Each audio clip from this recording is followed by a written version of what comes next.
Vous asseoir, merci.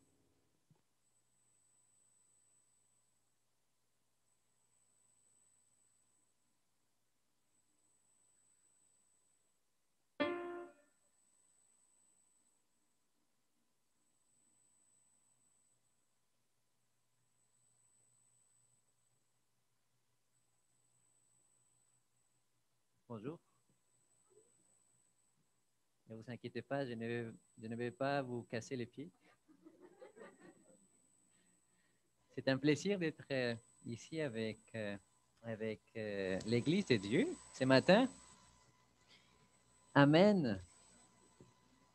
C'est un plaisir de vous voir et comme vous savez, et pour moi c'est la première fois que je viens à l'Église et depuis qu'on a ouvert, et si je ne me trompe pas, la semaine dernière, n'est-ce pas? Il y a 2 semaines.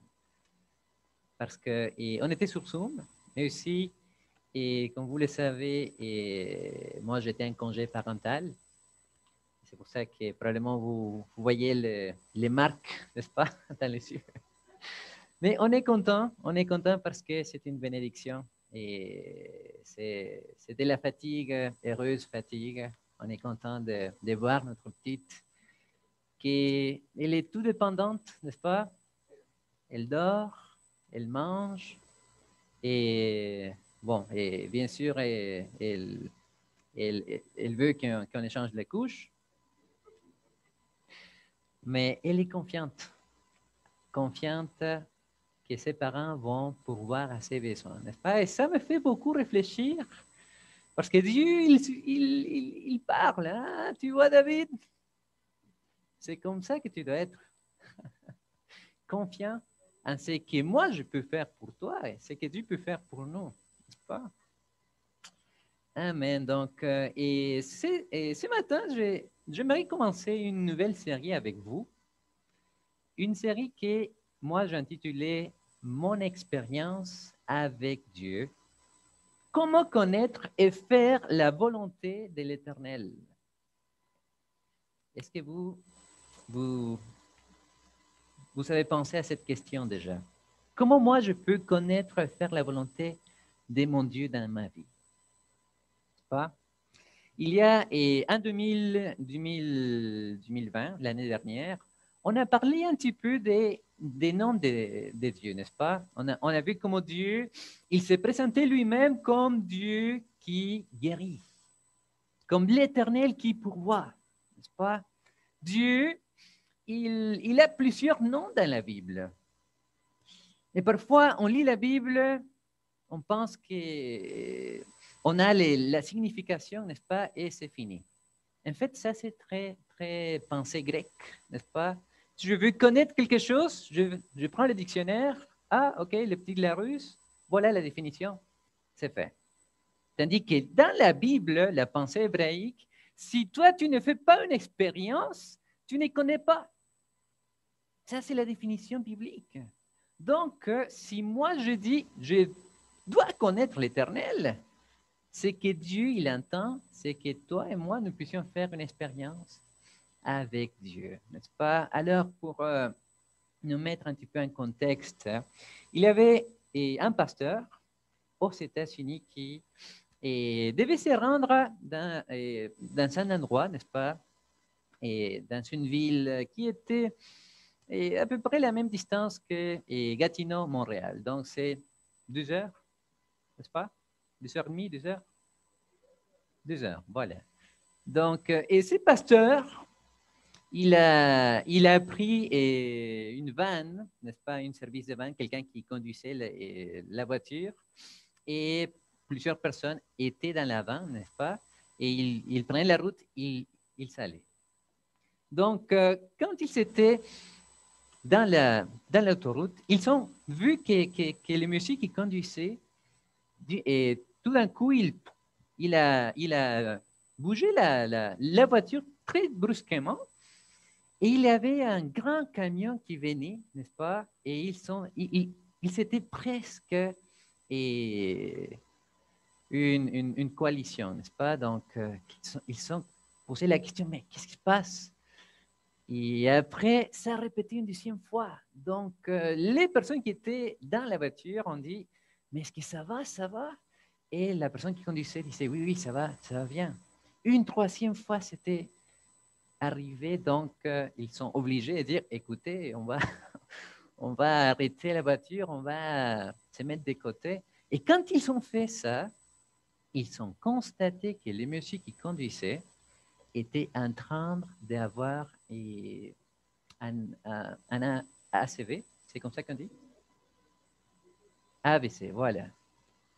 Il était en train d'avoir ça pendant qu'il conduisait. Alors, le monsieur, le pasteur, il avait beaucoup prêché. Il a dit, Dieu, il me protège, Dieu, il nous protège, n'est-ce pas? Mais cette fois-ci qu'il a expérimenté que Dieu, il a protégé vraiment, ça fait quelque chose dans son cœur. Quand on fait une expérience avec Dieu, c'est là qu'on comprend que Dieu, il est là pour toi, pour moi. Donc, et dans cette série, j'aimerais qu'on puisse plonger dans la Bible et voir comment Dieu, il nous appelle à faire des expériences personnelles avec lui. C'est pour ça le titre de la série, Mon expérience avec Dieu, comment faire et comment connaître et faire la volonté de l'Éternel. Est-ce que nous pouvons faire une courte prière? Notre Dieu, dans cet instant, nous nous disposons à parler de toi, à ouvrir ta parole. S'il te plaît, sois avec nous. Et nous le demandons humblement au nom de Jésus. Amen. Quand on fait l'expérience avec Dieu, vous savez aussi, quand on est déménagé à Gatineau, on venait de Montréal. Et là, et bon, je vous parle, et ma femme et moi, des jeunes et professionnels, si on peut dire, n'est-ce pas? On avait économisé pendant 6 ans, 7 ans, et une petite mise de fonds, n'est-ce pas?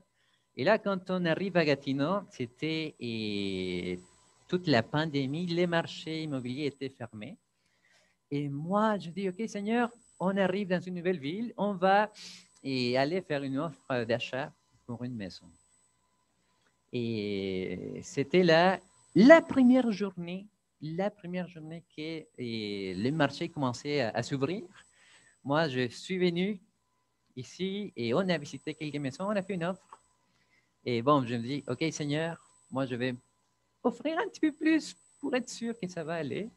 Donc, à ce moment-là, il avait l'incertitude parce qu'on ne savait pas si les gens allaient bouger ou si les gens allaient rester. Donc, et c'était la première journée où le marché était ouvert. Et là, on a fait l'offre et la maison était acceptée. Et pas l'offre était acceptée, donc on était content. On avait un endroit pour enlever notre fille qui allait venir, etc. Et un endroit ici à Gatineau. Et pendant que je faisais ce serment, je pensais à ça. Parce que on parle du Dieu qui pourvoit tes besoins, n'est-ce pas? Qui sait d'avance comment guider ta vie. Quand j'ai lu cette semaine une femme qui allait frapper la porte de chaque maison parce qu'elle voulait acheter, n'est-ce pas, une propriété et que les marchés étaient tellement sans contrôle qu'elle n'était pas capable même d'acheter parce qu'il fallait offrir 5 000, 80 000 de plus. Et c'est comme ça maintenant, n'est-ce pas? C'est comme ça maintenant. C'est un marché pour les vendeurs. Mais moi, quand je dis, mais Seigneur, toi, tu savais ça d'avance. C'est pas que nous savons beaucoup offert. C'était OK, on va faire l'offre et la maison était déjà réservée pour nous parce que Dieu sait qu'ici, on est des passages, on fait une mission. Mais là, quand je lis Dieu pourvoit à tes besoins, c'est là que personnellement, je fais l'expérience que oui, Seigneur, toi, tu savais d'avance et tu pourvois aux besoins de tes enfants. Donc, et le fait de faire une expérience, on parle faire une expérience, Dieu nous invite à pouvoir entrer en relation personnelle avec lui, n'est-ce pas? Dieu, il nous dit, et en Jean 17, 3, la vie éternelle, c'est qu'ils te connaissent, toi, le vrai seul Dieu. Donc, Dieu nous invite à faire la connaissance de lui, comme Abraham, Moïse, David ont fait, n'est-ce pas? Dieu, il travaille en accord avec sa nature. Et quand on parle de Dieu, on parle que Dieu, il est amour. Dieu, il est amour. En Jean 4, versets 7 et 8, et nous lisons, bien-aimés, aimons-nous les uns aux autres, car l'amour vient de Dieu. Et toute personne qui aime est née de Dieu et connaît Dieu. Verset 8, celui qui n'aime pas n'a pas connu Dieu, car Dieu, il est amour. Donc, quand je veux rentrer dans cette relation avec Dieu, la première pensée que je dois avoir dans ma tête, c'est que Dieu, sa nature propre, est l'amour, n'est-ce pas? Alors, quand les enfants disent, ah, papa, achète-moi telle chose, et on dit non, qu'est-ce qu'ils disent? Toi, tu n'aimes pas. Tu ne m'aimes pas, n'est-ce pas? Est-ce que c'est vrai ça? Qu'on ne les aime pas si on ne les achète pas les choses qu'ils demandent? Non? Pourquoi? Au contraire, hein? Oui, Marie, exprime-toi.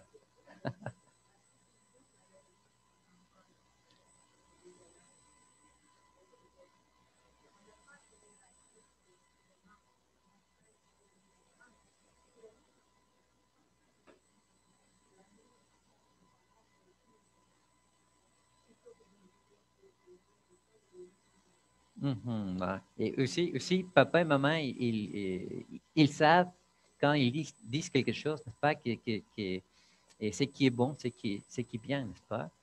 Et Dieu, quand il entre en relation avec nous, Dieu, il veut que nous puissions avoir, et très clairement, que lui, il a sa nature, et sa nature est amour avec nous. Donc, aimer Dieu, même si on est éprouvé, ça c'est le but, n'est-ce pas? Ça c'est le but. Il y avait quelqu'un qui était un chrétien avec sa famille, et malheureusement, et un cancer est apparu à sa fille. Sa fille avait 16, 15 ans. Et là, c'était un cancer très agressif. Et tout de suite, ils sont allés à l'hôpital pour essayer de soigner la fille. Hein. Elle a dû subir des thérapies, ce qu'on appelle la chimio, très, très forte et qui rendait cette adolescente très faible. Et là, je pose la question, la famille, comment était? Comment était la famille? Éprouvée, n'est-ce pas? Et Dieu, est-ce que Dieu il était là avec eux? Oui, Dieu était là avec eux. Dieu, est-ce qu'il était celui qui a causé cette maladie? Non, mais Dieu, il était là.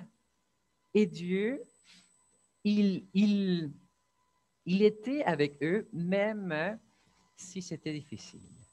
Et les parents, quand ils réfléchissaient, ils disaient, Seigneur Dieu, aide-moi à te faire confiance. Aide-moi à ne pas douter que toi, tu m'aimes. Même si on est dans cette situation, et même si dans ta sainte volonté, ta souveraineté, toi, tu décides de ne pas guérir ma fille. Aimer Dieu, même si on est éprouvé, ça c'est le but, n'est-ce pas? Donc, et alors, on parle d'expérience. Comment on peut expérimenter Dieu? On parle de la nature de Dieu, et la nature de Dieu est amour, n'est-ce pas? Dieu, il est amour. Et moi, j'aimerais diviser cette phrase, Dieu, il est amour, dans 3 points. OK? Le premier point, Dieu, il est amour, sa volonté est toujours bonne. Deuxième point, Dieu, il connaît toutes choses. ces chemins sont toujours corrects.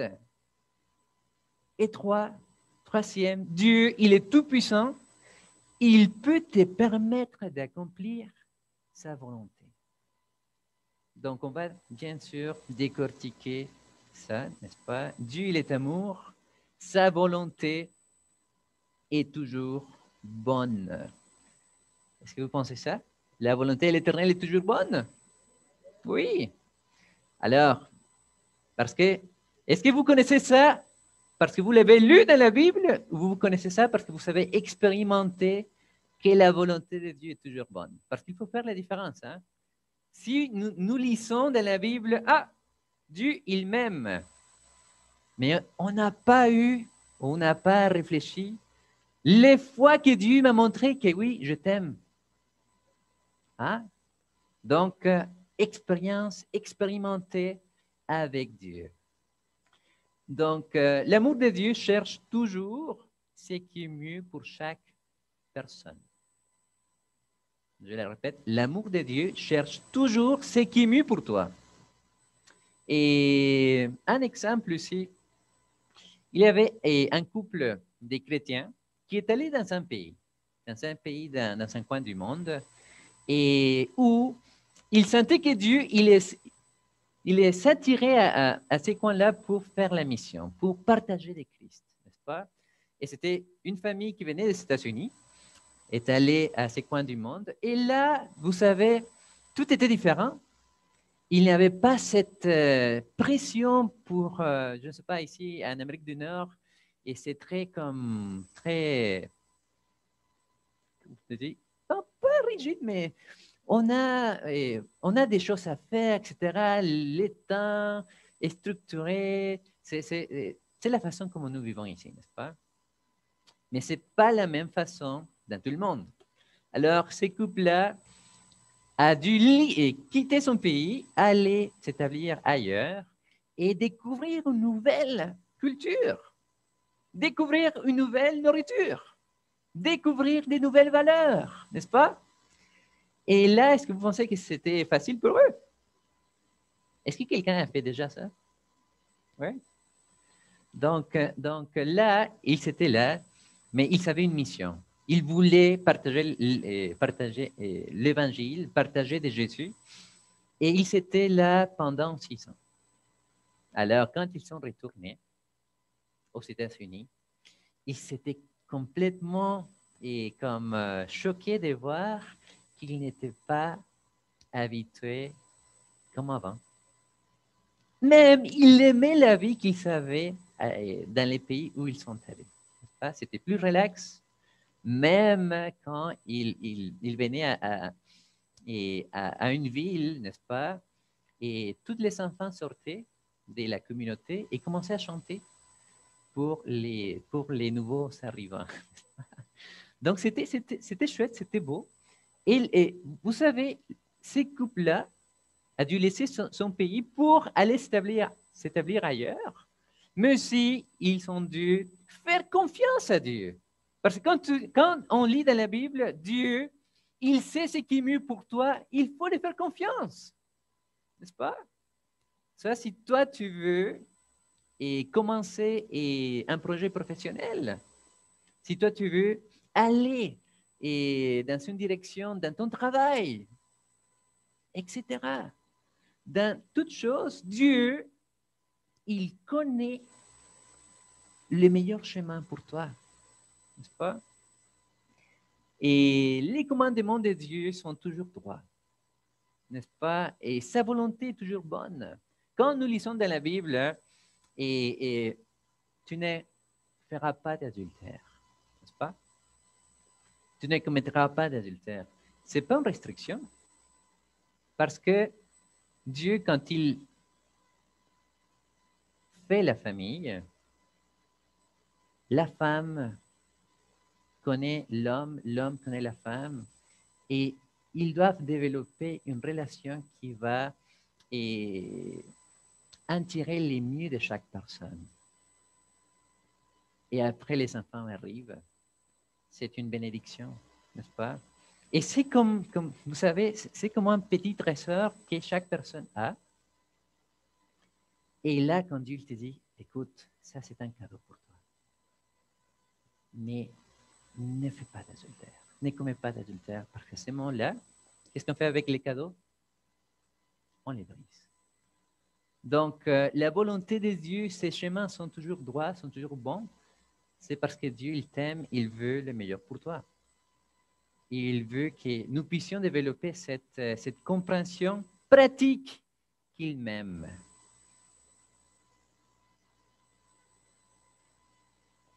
Dieu, il connaît toutes choses. Ses chemins sont toujours droits. Quand Dieu il te donne quelque chose à faire, il a déjà préparé d'avance le chemin. Amen. Est-ce que tu crois ça? Est-ce que tu as expérimenté ça dans ta vie?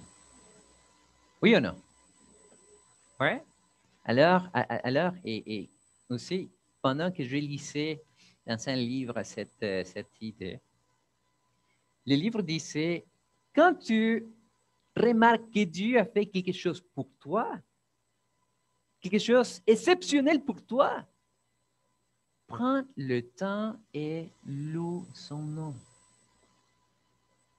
Il y a tantôt, et pas tantôt, il y a 2-3 semaines, on a vu comment Daniel racontait son témoignage, n'est-ce pas? Comment Dieu l'a protégé. Il conduisait sa voiture et tout d'un coup, qu'est-ce qu'il sort? Un orignal. C'est plus gros que les chevreuils, n'est-ce pas? Donc, et qu'est-ce qu'il fait la nuit? Quand les lumières sont là, au lieu de bouger, il reste figé. Et là, et Dieu a protégé Daniel. Je suis sûr, Daniel, toi tu es là, je suis sûr qu'avant, toi tu lisais, ah, Dieu, il nous protège, Dieu, il nous protège. Mais à partir de ce moment-là, tu le sais, vraiment. Soit si Dieu il t'a protégé, soit si Dieu il a répondu à quelque chose particulièrement dans ta vie, soit si Dieu il s'est manifesté d'une façon puissante dans ta vie, ne faisons pas de ces moments comme OK. Non, ces moments-là, arrêtons-nous et louons le nom de l'Éternel parce que Dieu, il est là. Il nous montre qu'il nous aime. Il nous montre qu'il est là, qu'il chemine avec nous. N'est-ce pas? Alors, et à Vancouver aussi, et il y avait une église, n'est-ce pas? Une grande église. Et il y a, parce que l'église existe toujours, il y a une église à Vancouver que un des groupes, des petits groupes de l'église, pendant qu'il priait, il sentait l'appel de Dieu à établir 3 autres groupes. Alors, vous savez combien de personnes ces petits groupes avaient? 17. Alors, ces groupes-là de 17 personnes a prié et a senti vraiment que Dieu les appelait à aller dehors, leur église, et établir trois autres groupes. OK? Alors, ils sont allés voir le pasteur et le pasteur dit, OK, vous devez être sûr que c'est la volonté de l'Éternel. Donc, le pasteur les envoya à prier encore. Parce que si c'est la volonté de l'Éternel, il va pourvoir à vos besoins. Mais si ça vient de vous, si ce n'est pas en consultation avec Dieu, je ne sais pas si la bénédiction de Dieu est là. Donc, il les a envoyés à prier à nouveau. Ils sont priés, ils sont revenus. Oui, pasteur, on sent que c'est la volonté de Dieu d'établir trois groupes, n'est-ce pas? Donc, alors, la question suivante, c'est quoi? Le trésorier, on le voit? La question suivante, c'est, OK, l'argent. D'où va sortir l'argent? Nous n'avons pas, et malheureusement, des ressources monétaires pour vous aider. On va cogner la porte de l'association pour voir s'ils sont des ressources pour vous. Combien de groupes? 3. Combien de personnes?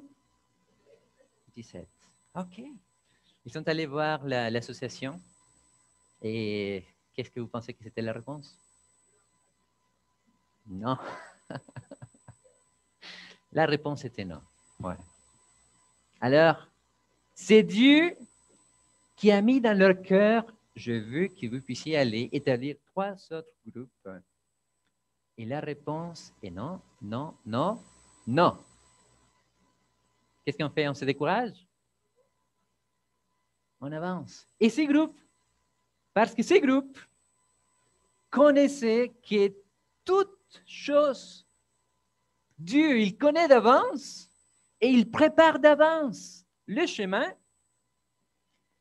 Les groupes font confiance à l'Éternel. Et vous savez que cette semaine, le pasteur reçoit un appel. C'était une femme de la Californie qui avait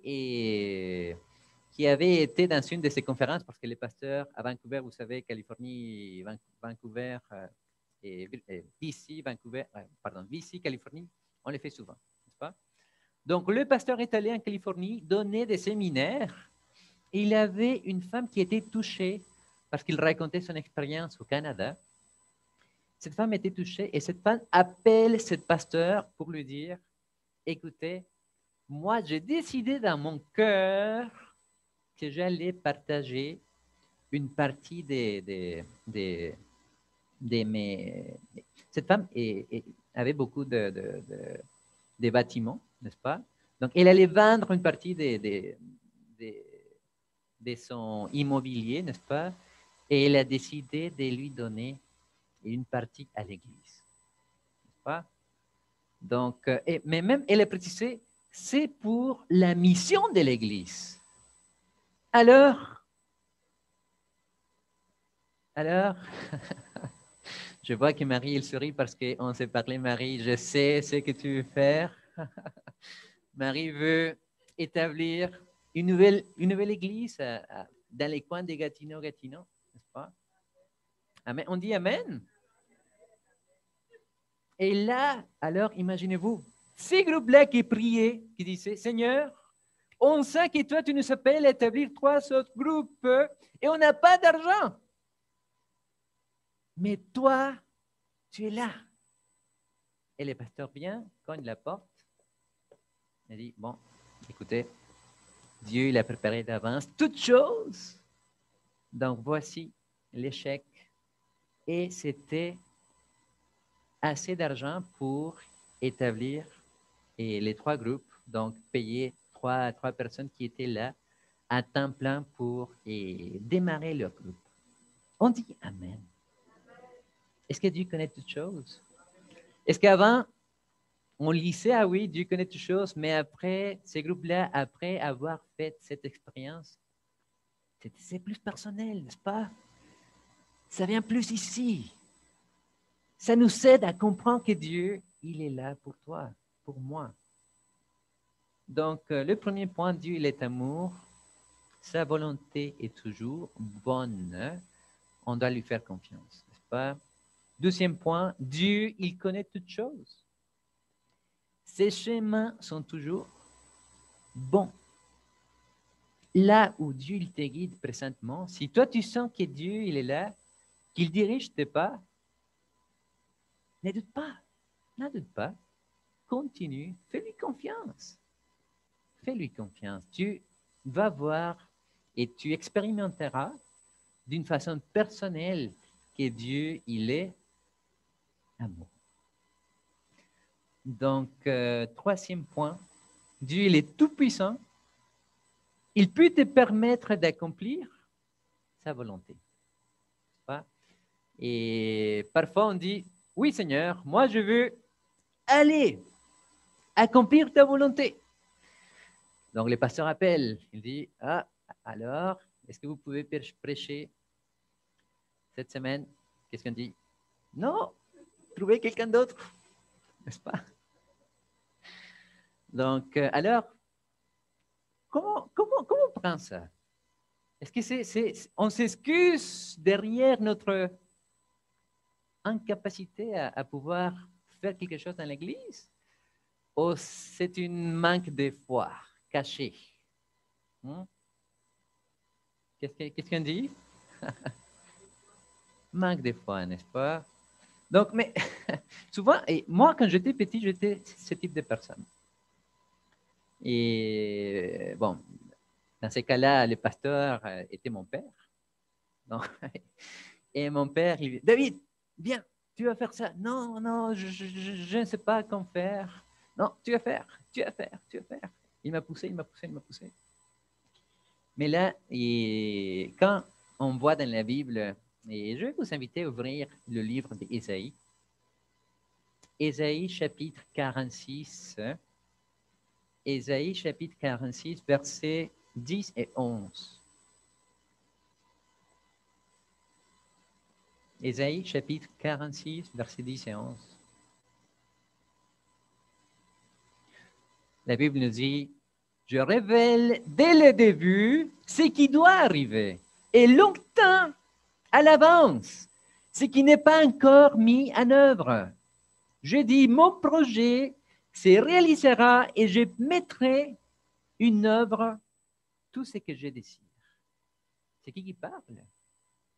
C'est Dieu. Donc Dieu, il est tout-puissant. Il met en œuvre son projet même avant qu'on sache. N'est-ce pas?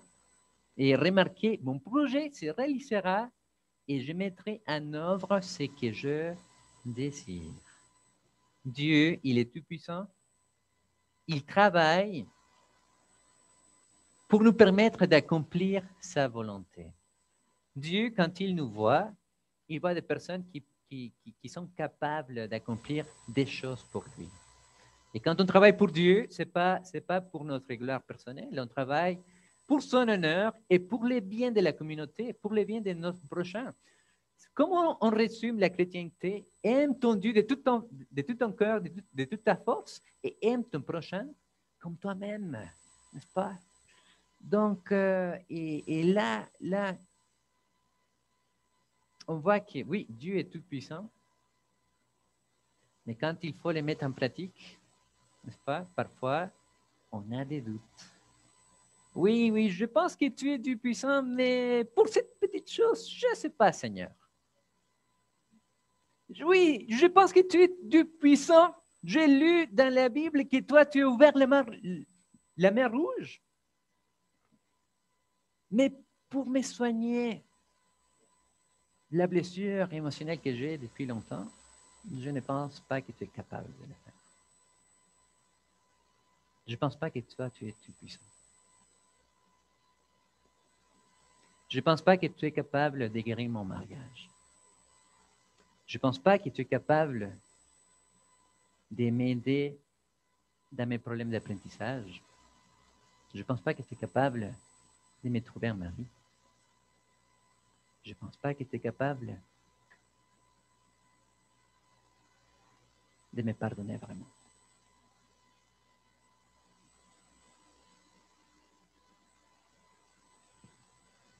Dieu, il nous invite à mettre en pratique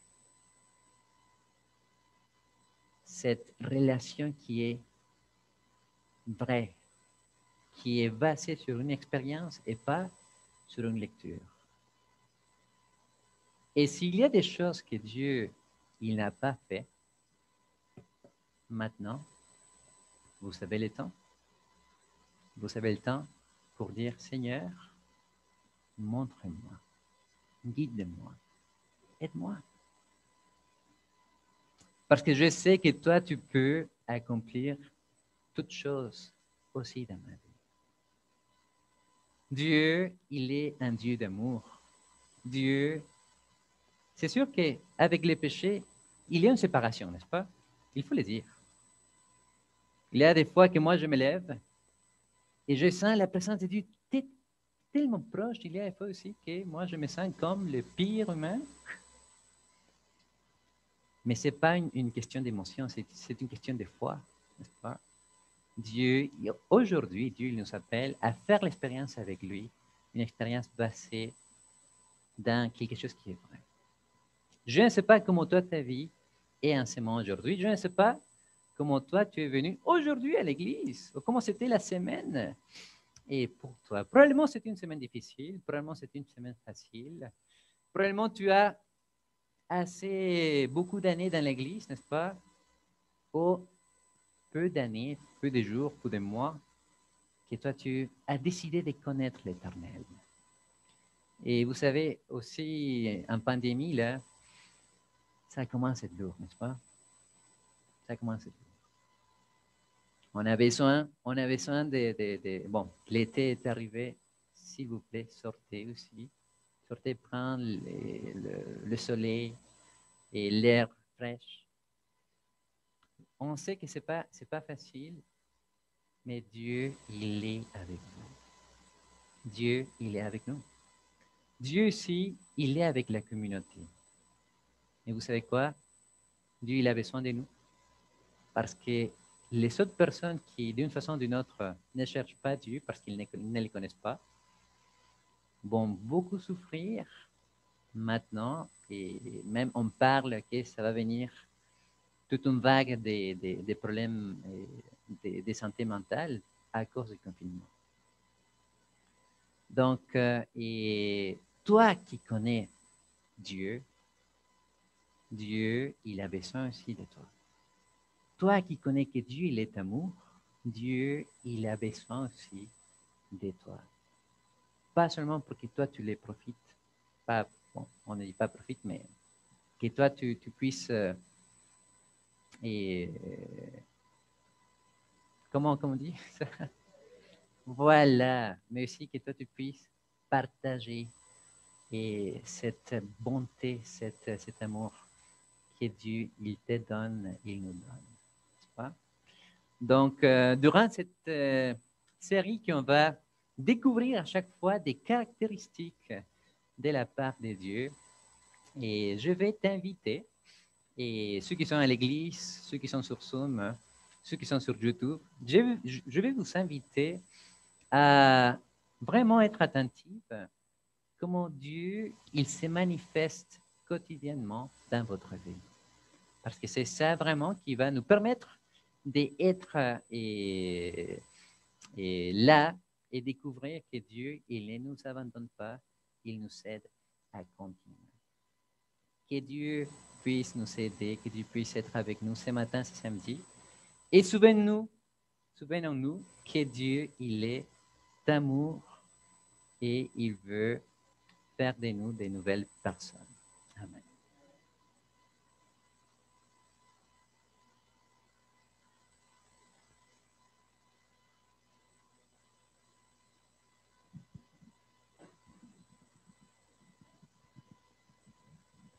Nous remercions le pasteur pour ce beau message et nous espérons que vous allez retenir chaque mot dans votre cœur et que vous allez en vivre chacun aussi. Alors, nous allons terminer notre culte en chantant au numéro 120, « Tenons le l'empereur prêtre » parce qu'il s'en vient bientôt.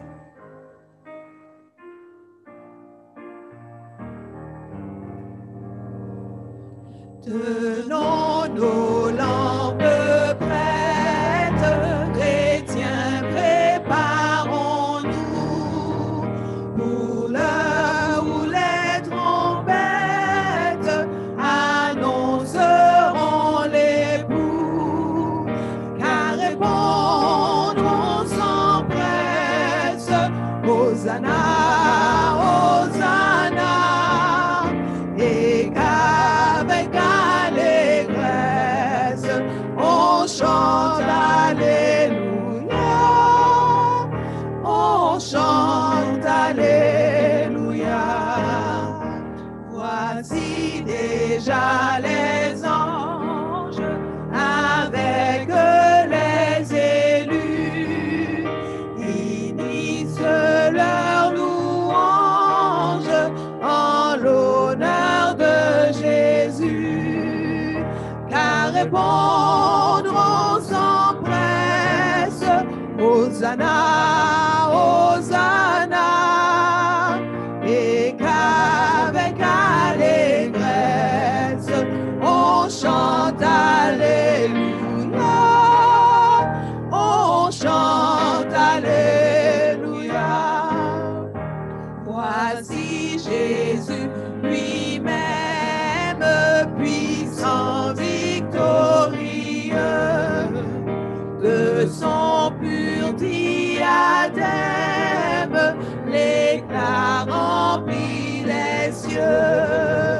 car répondront sans presse.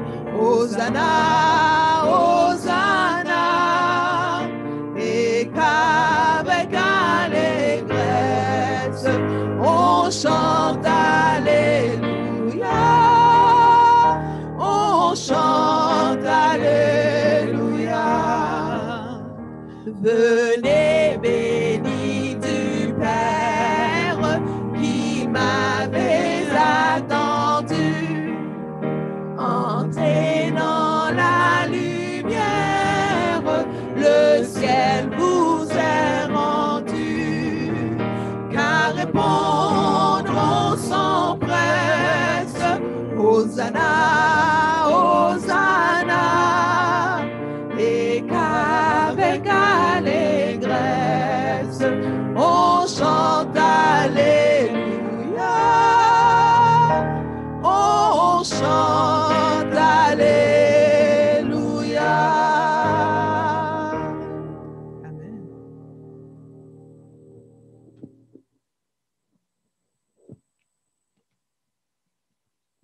Notre Dieu, notre Père, merci pour cette parole qui est une parole d'introduction de tout ce que nous allons découvrir par rapport au fait de faire cette expérience que toi, tu nous appelles à chacun de nous à faire.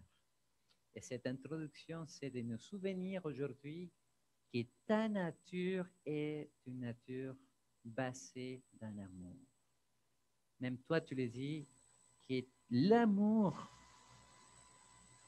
toi, tu l'es. Donc, merci Seigneur de nous aider durant cette série qu'on va le faire à plusieurs reprises à chaque samedi.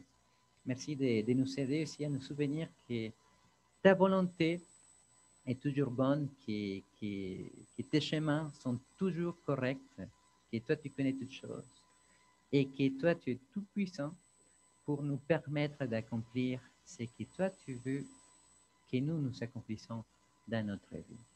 Bénis-nous ce matin, bénis ton Église, bénis tes enfants. Permets que ta paix puisse nous accompagner durant cette journée et durant le reste de cette semaine.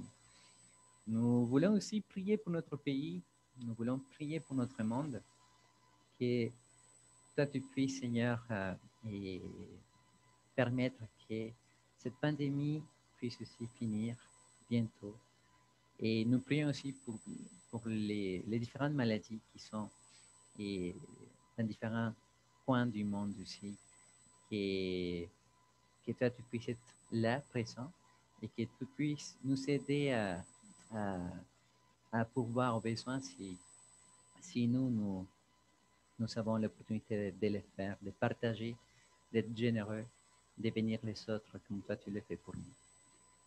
Et sois avec nous, Seigneur, c'est toutes choses, nous te les mettons entre tes mains par les mérites de Jésus notre Sauveur. Amen.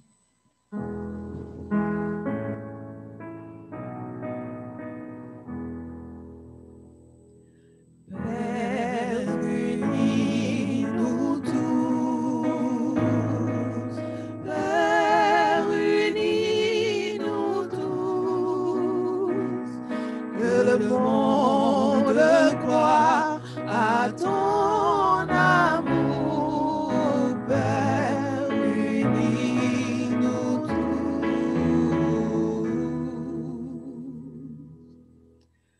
Nous vous remercions de votre présence et de votre participation. Nous vous prions de bien vouloir vous asseoir et de vous serez guidés par les diaconesses pour la sortie.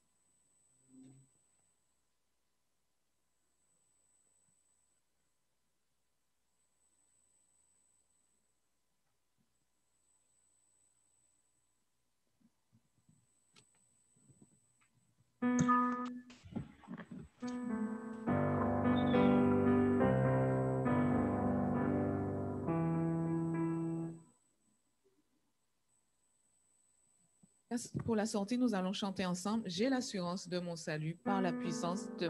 J'ai l'assurance de mon salut ». On l'a chanté au moment de chant aujourd'hui.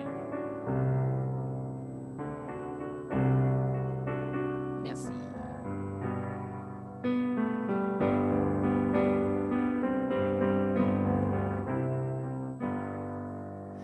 J'ai l'assurance de mon salut par la présence du Seigneur Jésus. Son sang m'a lavé, m'a racheté et l'Esprit Saint m'a régénéré. C'est mon histoire, c'est là mon chant. Louez mon Sauveur le jour durant. C'est mon histoire, c'est là mon chant. Louez mon Sauveur le jour durant. Parfait repos et parfait bonheur. En toi mon Sauveur, j'ai la paix du cœur. Je veille en attendant ton retour. Je suis comblé sûr de ton amour. C'est mon histoire, c'est là mon chant. Louez mon Sauveur le jour durant. C'est mon histoire, c'est là mon chant. Louez mon Sauveur le jour durant. Amen. Bon sabbat. Bon sabbat à tous. Merci à ceux qui nous suivent sur Zoom et YouTube.